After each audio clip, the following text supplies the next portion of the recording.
desespero do Toffoli, do Gilmar, as ameaças e tudo mais, é, na verdade, uma reação do sistema.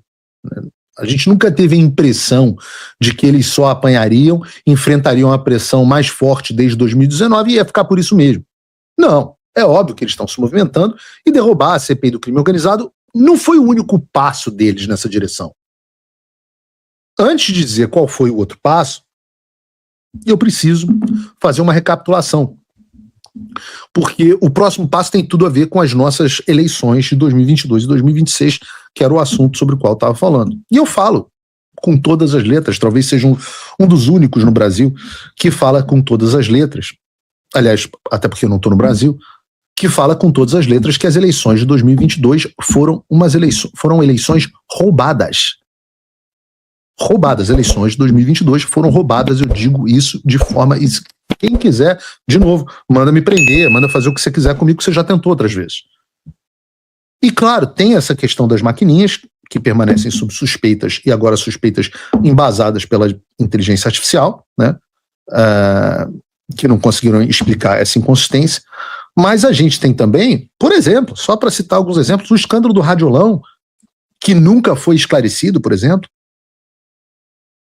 E beleza, nesses casos você ainda pode dizer, não, a fraude não é comprovada nas urnas, o Radiolão tem, sei lá, nunca foi explicado que aplicaram a multa para quem questionou, mas, sei lá, eles podem dizer que os dados estão errados, quem cometeu o erro foi a agência, sei lá o que.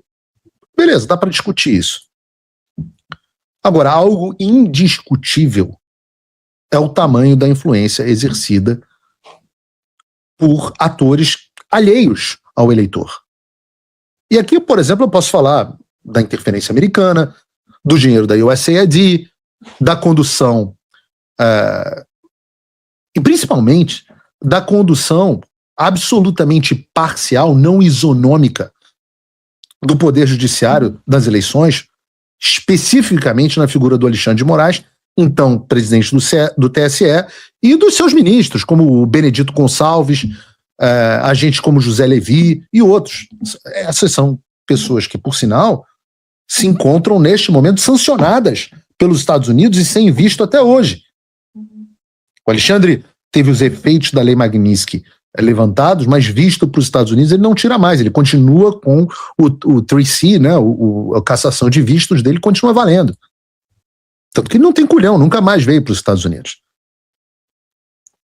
Porque essas pessoas, que aos olhos da comunidade internacional cometeram comprovadamente malfeitos e foram punidas, né? E é a turma que, num certo sentido, é a mesma galera que a gente está descobrindo aí, que o relatório da CPI do crime organizado denuncia, e que a gente sabe que fazem parte de um antro de corrupção, com direito à propina de mais de centena de milhão.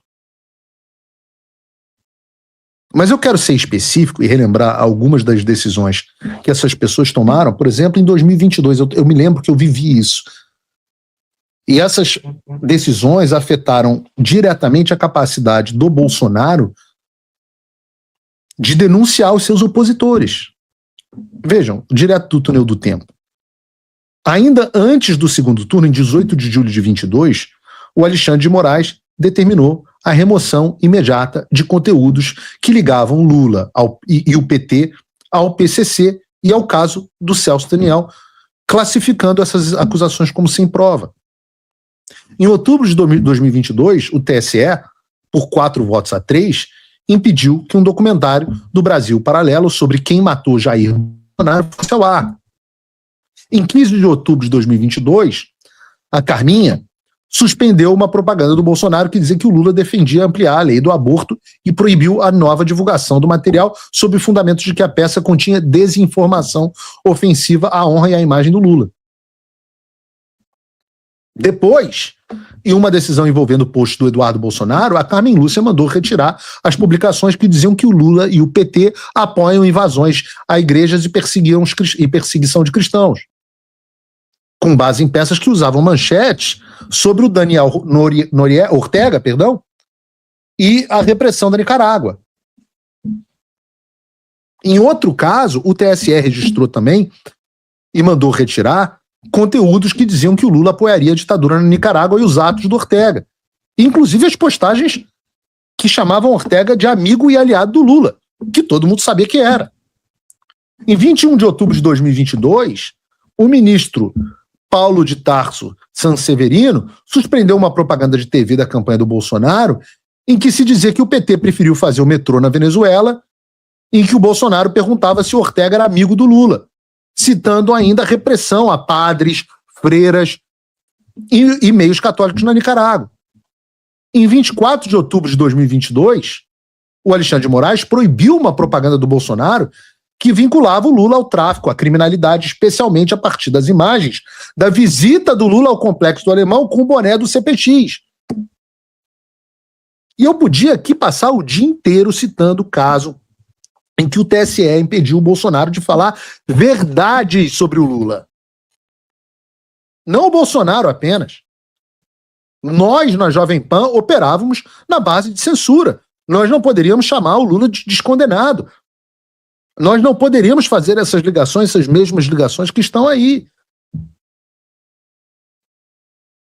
Eis que estamos em 2026. E há uma diferença, a coisa é um pouco diferente. Por exemplo, diferente porque nesse ano a presidência do TSE não está mais na mão do Alexandre de Moraes, mas sim sob o Cássio Nunes Marques. Só que é claro que isso não significa que o Alexandre não tenha outros mecanismos para censurar da mesma forma como fez com o Bolsonaro em 2022. Censurar o discurso Flávio.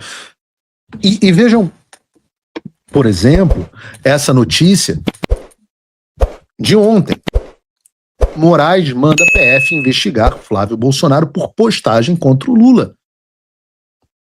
O ministro do STF, Alexandre de Moraes, mandou a Polícia Federal instaurar um inquérito para apurar se o senador e pré-candidato à presidência Flávio Bolsonaro cometeu calúnia contra o presidente Lula, em uma postagem que diz que Lula será deletado, em referência à prisão do ex-ditador venezuelano Nicolás Maduro. A decisão foi assinada nesta segunda-feira e o sigilo foi levantado na quarta-feira.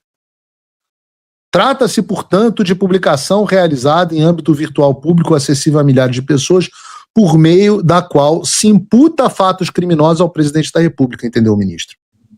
O Procurador-Geral da República, Paulo Gonet, aquele criminoso segundo a CPI do crime organizado, concordou com o ponto de vista da investigação e reforçou o pedido pela instauração do inquérito. Outra autoridade a endossar essa denúncia foi o ministro da Justiça e Segurança Pública, Wellington César Lima e Silva. Agora a PF tem 60 dias para se manifestar.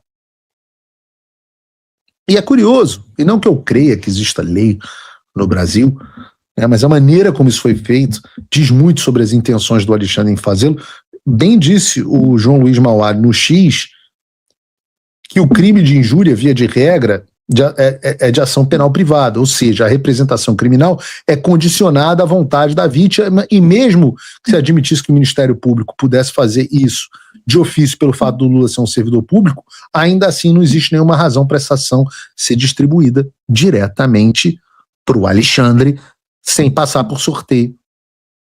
Em outras palavras, isso foi um instrumento pensado para cair nas mãos do Alexandre e colocar o Flávio em uma posição de pressão. Isso é uma tentativa de intimidação do Flávio Bolsonaro por parte do Alexandre de Moraes. Seja o início de um cerco jurídico para tentar me intimidar e tentar me inibir de falar o que eu penso. Aquilo ali é pura liberdade de expressão. Todo mundo sabe a relação do Lula com o Maduro. E nós vamos aqui, assim que formos intimados, pedir, entrar com a exceção da verdade, e pedir que o ministro Alexandre de Moraes ele peça ao governo americano toda a documentação que existe com relação à prisão do Maduro e a sua relação com o Lula, porque quem está acusando o Maduro de ser terrorista é o governo americano, não sou eu. Quem está aqui, a ligação histórica que existe rixa entre Lula e Maduro é pública. Então, sinceramente, eu não entendi qual é a intenção do ministro Alexandre de Moraes em aceitar abrir um inquérito como esse, né? Então vamos aguardar e não vou me calar, vou continuar acusando e falar a verdade sobre quem é Lula, que é ligado a ditadores, a marginais, a terroristas.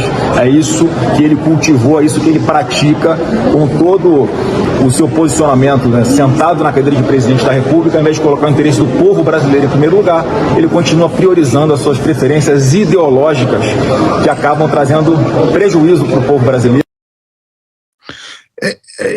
Tem um trecho da nota que vale a pena ler aqui para vocês. Ele também publicou uma nota enorme que eu não vou ler porque é muito chato, eu odeio esse linguajar de nota. Alguém da campanha precisa orientar isso. Isso não se comunica com o público com linguajar de nota. Mas tem um trecho aqui que é interessante. Reiteramos que não cederemos a intimidações ou ao uso do aparato policial e judiciário para silenciar a oposição.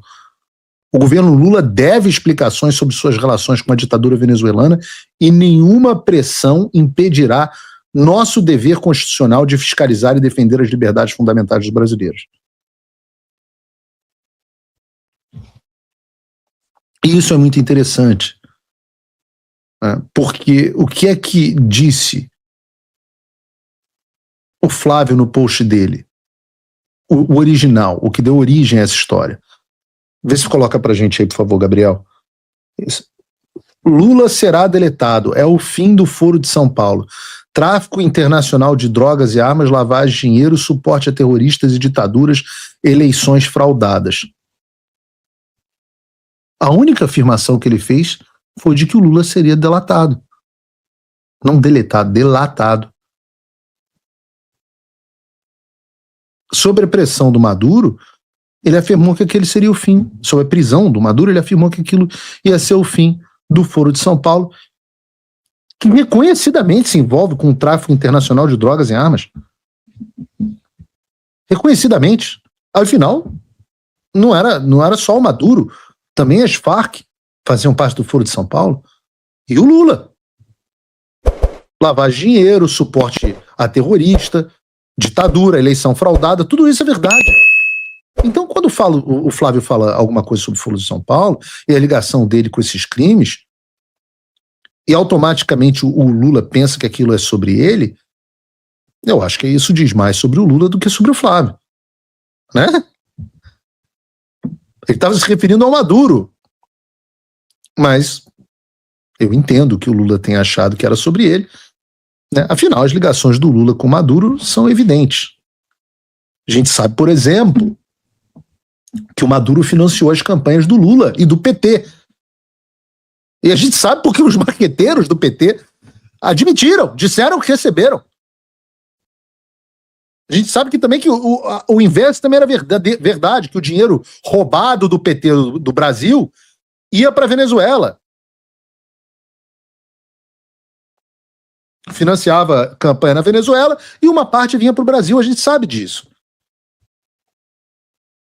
A gente sabe como o Maduro foi recebido no Brasil, a posição pública do PT sobre o regime Maduro e a posição em relação à Venezuela. Há alguma discussão a esse respeito? Tem alguma coisa aqui que não seja verdade? Essa nota do PT aqui sobre as eleições na Venezuela é falsa ou não? Ah, bom. E vem cá, pergunta. Esse cara que está sob julgamento nos Estados Unidos é por quê? É por liderar um cartel narcoterrorista? Ah, é? E eu não posso falar sobre isso, não? Por quê? Só de raiva, eu vou dedicar um pedaço do programa sobre isso. Eu vou dedicar uma parte do programa só para relembrar a vocês algumas das ligações do Lula com o crime organizado.